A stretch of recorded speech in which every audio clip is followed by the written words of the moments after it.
हिमाचल प्रदेश में बहुत लंबे समय से एक परंपरा रही है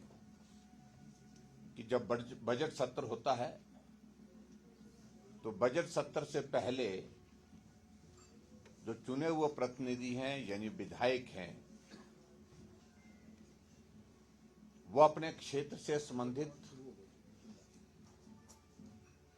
विकास कार्य से जुड़े हुए विषयों पर अपनी बात कर सके और बात करने के साथ साथ में कि मेरी इस बार मेरे विधानसभा क्षेत्र में प्राथमिकताएं क्या हैं, पीडब्ल्यूडी में कौन सी सड़कें बननी चाहिए, पीडब्ल्यूडी में हमको कौन सा पुल बनना चाहिए, कौन सा भवन बनना चाहिए, आईपीएच में कौन सी स्कीम्स बननी चाहिए। क्योंकि जनप्रतिनिधि होने के नाते एक चुने हुए विधायक के पास जमीनी जानकारी होती है और उस जानकारी के आधार पर लोगों के साथ में जनप्रतिनिधि वहां पर जो और होते हैं, जो पंचायती राज संस्थाओं के चुने हुए प्रतिनिधि होते हैं, उनके माध्यम से जो सुझाव आते हैं कि हमारे इस इलाके के लिए इस योजना के माध्यम से आप अपनी बात विधायक प्राथमिकता में कहते हुए बजट का प्रावधान करें।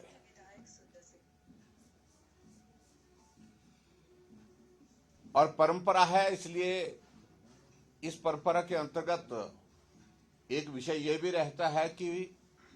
आगामी जो बजट सत्र आ रहा है उस बजट सत्र में आपके सुझाव क्या है, मित व्ययिता से संबंधित क्या सुझाव है, रेवेन्यू जनरेट करने की दृष्टि से क्या सुझाव है, उन सारी बातों को लेकर के इस विधायक प्राथमिकता की बात में चर्चा होती है और ये बैठक मुख्यमंत्री जी की अध्यक्षता में होती है और मुख्यमंत्री और बीच में संबंधित विधायक के कुछ प्रश्नों के जवाब के लिए मंत्री भी इसमें इंटरवीन करते हैं। पिछले 2 वर्षों से हिमाचल प्रदेश में कांग्रेस पार्टी की सरकार है और 2 वर्षों से जो हमारे चुने हुए विधायक ऑपोजिशन के विशेष तौर से जिनका मैं जिक्र करना चाहूंगा,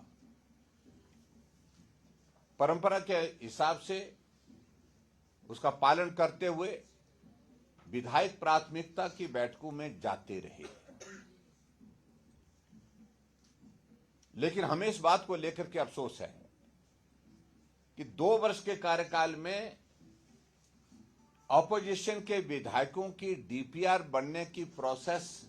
अधिकांश जगह पर हुई ही नहीं है। मैं अगर अपनी ही बात कहूं, बाकी अगर विधायक अपने अपने क्षेत्र की बात कहना चाहेंगे तो मैं कहूंगा कि वो भी कह सकते हैं कि 1-2 स्पेसिफिक इश्यूज को लेकर के जो हमने प्राथमिकता दी है, पीडब्ल्यूडी में दी है, आईपीएच में दी है, उसकी डीपीआर बनाने की प्रोसेस ही शुरू नहीं हुई है और 2 वर्ष कार्यकाल कांग्रेस का पूरा हो चुका है, कांग्रेस की सरकार का पूरा हो चुका है। ये तीसरी विधायक प्राथमिकता की बैठक है। जब आपको डीपीआर ही नहीं बनानी है तो निश्चित रूप से उसके बाद फिर विधायकों के कहने पर काम कैसे होंगे। और उससे आगे बढ़कर के एक और चीज को लेकर के हिमाचल प्रदेश में एक नई परंपरा शुरू कर दी कि डीपीआर जो बन करके तैयार हो भी गई है पिछली, उसमें भी लिस्ट बना करके मुख्यमंत्री के सामने प्रस्तुत की जा रही है कौन सी डीपीआर हमको नाबार्ड के सामने पेश करनी है, नाबार्ड को फॉरवर्ड करनी है।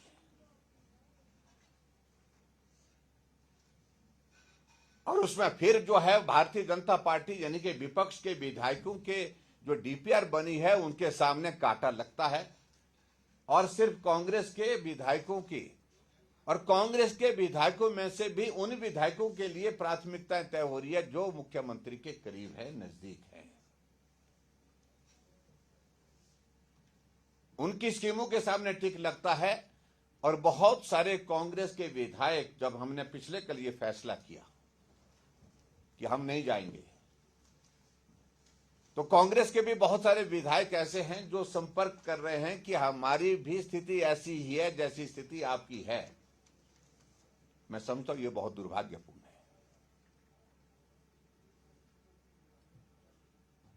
जब मुख्यमंत्री विपक्ष में हुआ करते थे तो विधायक इंस्टीट्यूशन की बहुत लंबी लंबी बातें करते थे।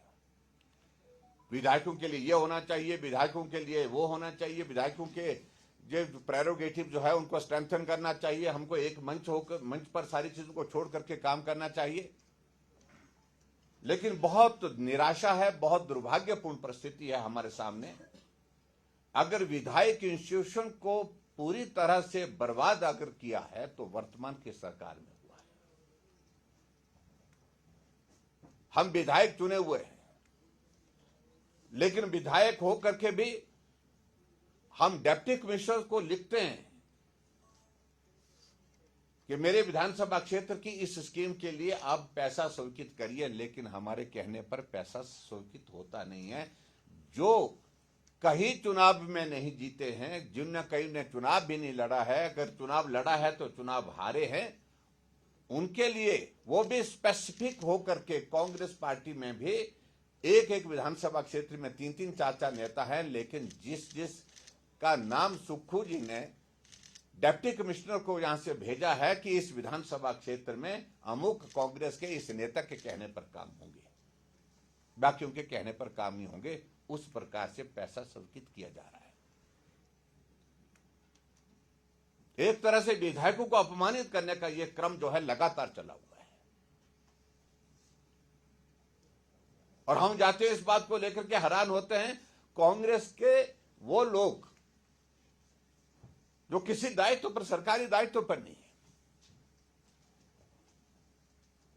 लेकिन अधिकारियों की बैठक ले रहे हैं, अधिकारियों को कार्यक्रम में बुला रहे हैं, टूर्नामेंट का उद्घाटन कर रहे हैं, स्कूल के एनुअल फंक्शन में वो वहां पर जाकर के भाषण दे रहे हैं। और इनके मंत्री जहां प्रवास पर जाते हैं, स्थानीय विधायक को निमंत्रण ही नहीं दे रहे हैं, ऑपोजिशन के विधायकों को निमंत्रण ही नहीं दे रहे हैं।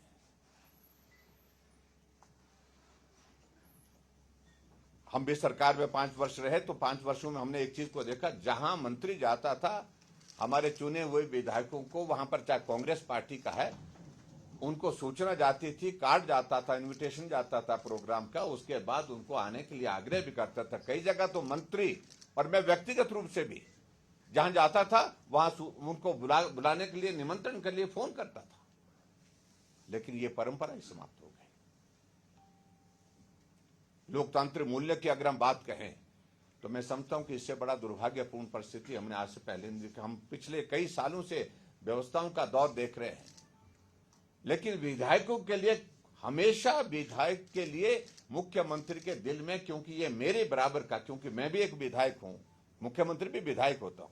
मैंने इस भाव को हमेशा रखा। उनके कहने पर जो किया जा सकता है, जो जनहित के जो मुद्दे होते थे, उन मुद्दों को समाधान करने की दृष्टि से हमेशा हमने काम करने की कोशिश की है।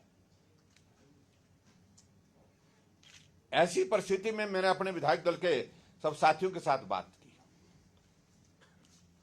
और चर्चा करने के बाद हमारे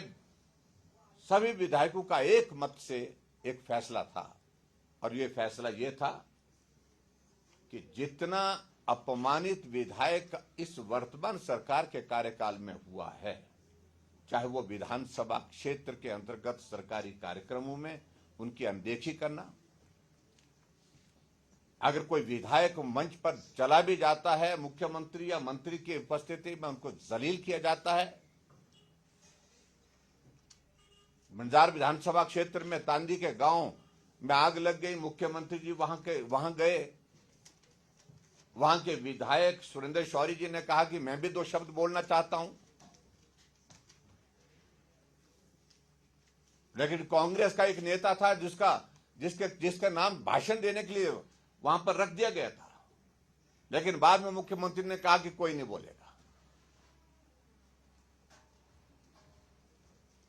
विधायक को बोलने का मौका नहीं दिया।